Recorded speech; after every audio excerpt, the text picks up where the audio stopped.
Paz e graça da parte de Deus Pai, Deus Filho e Deus Espírito Santo. Que a bondade de Deus sempre esteja na tua vida. Que tua família seja a família bendita do Senhor.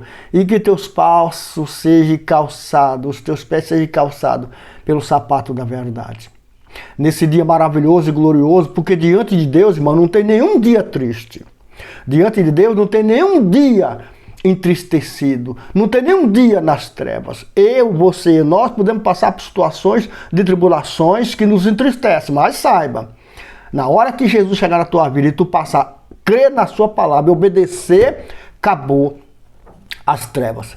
Porque aquele que tem a luz, aquele que está na luz, não andará em trevas. Amém? Me acompanhe nessa leitura, aonde Jesus, ele restaura Pedro. Pedro não estava restaurado. Pedro estava com Jesus, andando com Jesus, mas não estava ainda edificado na verdade. E são milhões de crentes que andam com Jesus, Deus usa para pregar a palavra, Deus usa para tanta coisa, mas eles mesmos não estão edificados na verdade, não estão vivendo essa verdade. Amém? Aqui no livro de João, no capítulo 21, no verso 15 em diante, até o 17, 16, diz assim. Eu olho no relógio, meus irmãos, porque eu tenho 15 minutos para a gente degustar na santa ceia do Senhor. Porque a palavra de Deus é uma ceia. Cada vez que eu leio a Bíblia, é uma ceia. Eu estou ceando. Louvado seja Deus. Glória a Deus. Essa é a alegria do Senhor em nossos corações. Aqui no verso 15 diz assim: depois de comerem, Jesus perguntou a Simão Pedro: Simão Pedro, filho de João, você me ama mais do que os outros? Do que antes? Disse-lhe: sim, Senhor, tu sabes que te amo. Perdão, irmão. Disse-lhe Jesus: cuide dos meus cordeiros.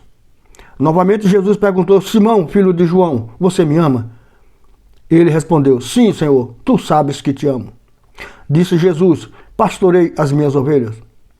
Pela terceira vez, Jesus lhe disse: Simão, filho de João, você me ama?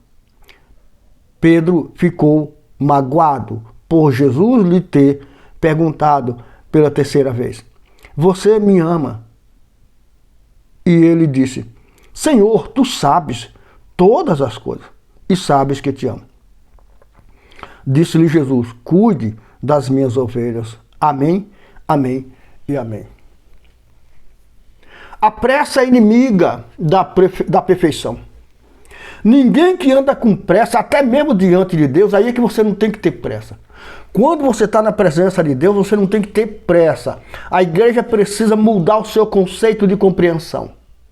Quem está com Deus jamais tem pressa para alguma coisa, porque ele sempre sabe, ele sempre vai saber que ele tem, que ele está, que ele é. Então ele não se apressa para absolutamente nada, porque ele sabe que em qualquer circunstância ele tem, ele sabe, ele é.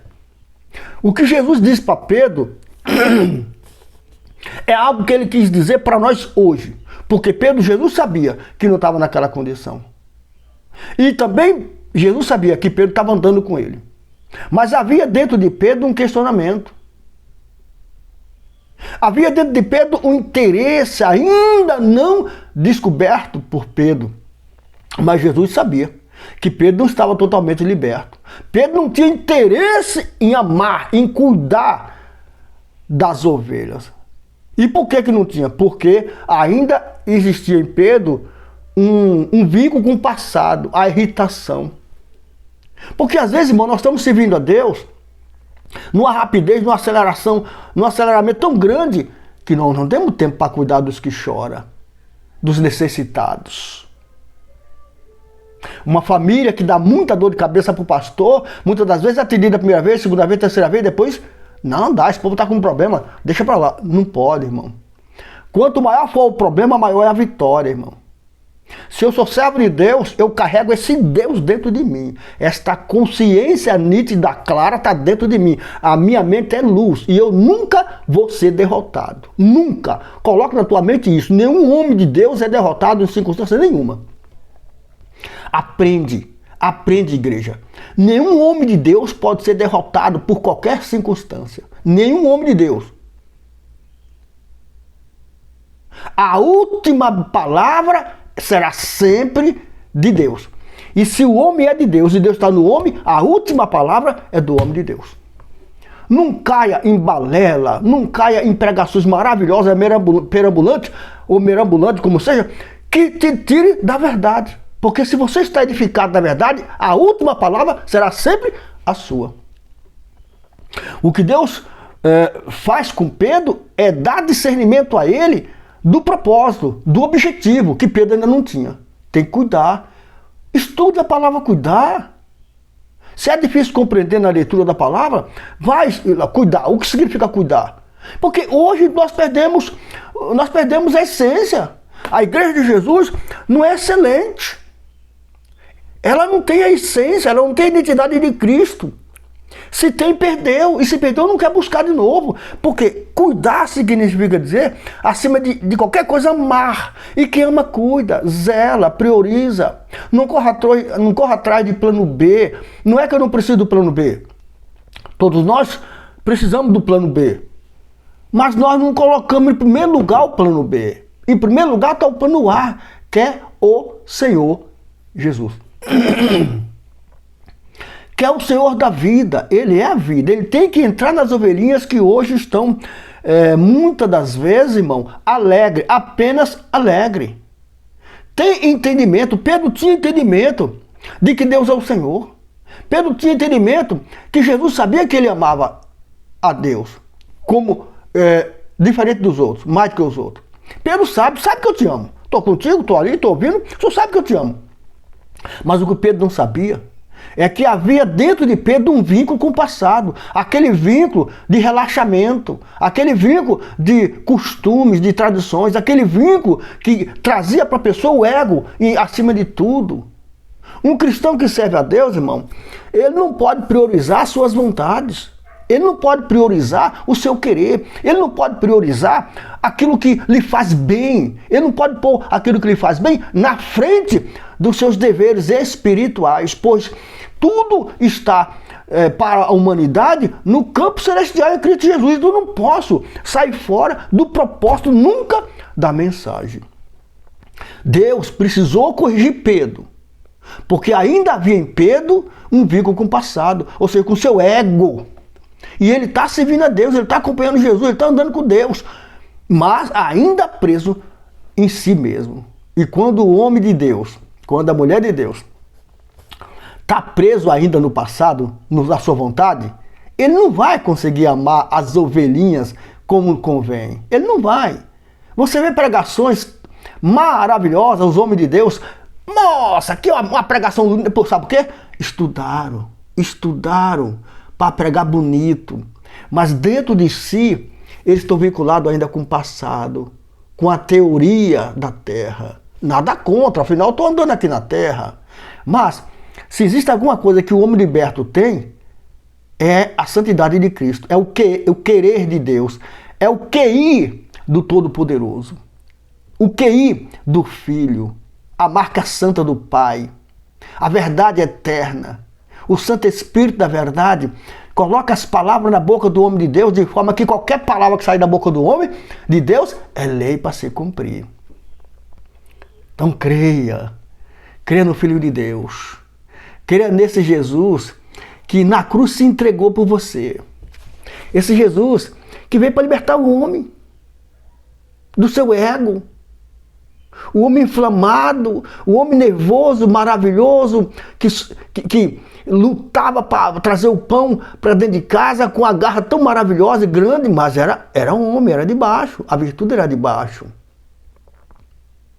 E quantas pessoas que correm atrás das coisas de baixo, como se Deus não pudesse dar no tempo devido. Claro que Deus pode te dar no tempo devido. Claro que no devido tempo Deus vai te dar. Ele é poderoso para te presentear. Esse Deus dá presente para nós. Aleluia. Esse Jesus nos presenteia. Esse Jesus, quando vem na tua vida, ele traz presente tão glorioso, tão maravilhoso, que você fica impactado. E olha que você não pode ficar boquiaberto com os presentes de Deus, porque Ele é constante, Ele faz isso. Mas é impossível a gente não se impactar com o bem que Deus nos faz, com a riqueza do seu espírito. com a ilustração da sua glória, com a luz que nos ilumina, nos enche do ego, dessa capacidade eterna, desse poder celestial, para que Deus possa usar conforme o seu querer. Mas eu não posso ser usado conforme o querer de Deus, se antes eu não me libertar do meu querer. Louvado seja Deus, oh aleluia, oh glória. Se eu estiver preso em mim, Deus não pode me usar. Se eu estiver preso dentro de mim, se eu ainda estiver com vontade, fluindo a flor da pele, Deus não pode me usar como convém. Pois Deus é tudo por tudo. E quando eu digo isso, por favor, não confunda a minha fala. Tira o eu fora. Tira o ego fora. Tira tudo que é de baixo fora. Você tem essas coisas, mas tira fora. Pois o soberano, o todo-poderoso, achou graça de falar, de te usar. Lembra quando Jesus usou o barco de Pedro? Lembra? Depois, ele abençoou a vida de Pedro. Mas se eu e você, que somos igreja viva, andante, não tiver boa vontade para que é desta forma, nunca seremos usados na graça de Deus. Pois a riqueza de um homem é a graça de Jesus. Pois Jesus disse isso para Paulo: a minha graça te basta. E quando fala de graça, irmão, não fala de prisão. Paulo ficou preso porque Paulo antes era Paulo. Antes, Paulo era Saulo. Antes ele perseguia a igreja. Daí o castigo. Porque Jesus falou: dura coisa será para você perseguir a minha igreja. Então, a graça de Deus não seria para Paulo um peso como foi, se antes ele não tivesse um débito para com Cristo por perseguição da igreja. Então, e muitas das vezes a gente persegue a igreja de Jesus. Olha, homens de Deus, pastores, hein? E aqui o cajado é de pastor. Abre canais, sabe para quê? Para ser juízo. O que tem de homem dizendo que é teólogo, conhecedor da Bíblia, conhecedor da palavra, conhece Jesus, conhece aquilo, e só fala da vida dos outros. Ele não fala de Jesus. É raro um homem de Deus que fala da palavra, mas ele fala da vida dos outros. É ou não é juiz? Ele está ou não está no lugar de Deus? Tá. Ele só vai sair do lugar de Deus, que é o Senhor que se vinga e julga retamente, quando ele pregar a palavra, não pregar a vida dos outros.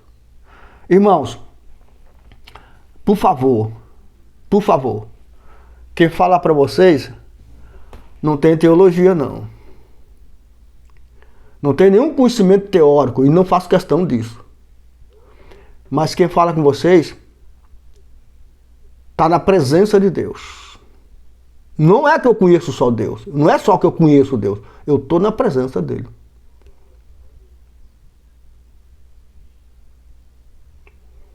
E se eu estou na presença de Deus, eu tenho autoridade para falar, repreender qualquer um que não esteja agindo conforme Jesus determinou. Jesus determinou que você julgasse a vida dos outros, ou ele disse para não julgar ninguém, não acusar ninguém? Quem é o juízo? Você, pastor, homem de Deus, que tem canais, e até você que não tem canal, mas vai na internet e julga o homem de Deus. Cuidado. Quando coisas estranhas começarem a acontecer, não diga que foi o homem de Deus que amaldiçoou. Você mesmo se amaldiçoou por julgar a vida dos outros ou falar mal daqueles que se entregou a Cristo. Daquele que muitas das vezes se castrou em prol do Evangelho. Daqueles que colocou uma cruz de peso para se curvar ao Evangelho, a santa luz do Evangelho. Toma cuidado. Toma cuidado. Você vai descobrir, cedo ou tarde, que Deus é amor e zeloso do que ele chamou. Ele zela daqueles que ele chamou. Então, um homem de Deus, a última palavra será sempre de um homem de Deus.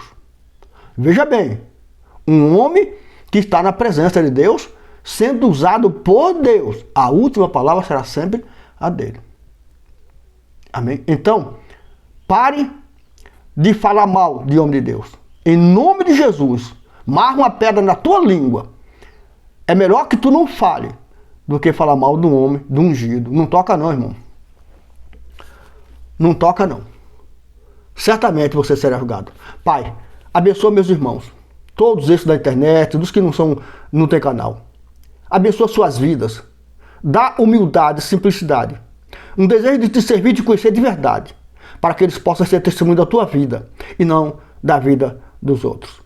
Eu te agradeço em nome do Pai, do Filho e do Espírito Santo. Amém. E graças a Deus.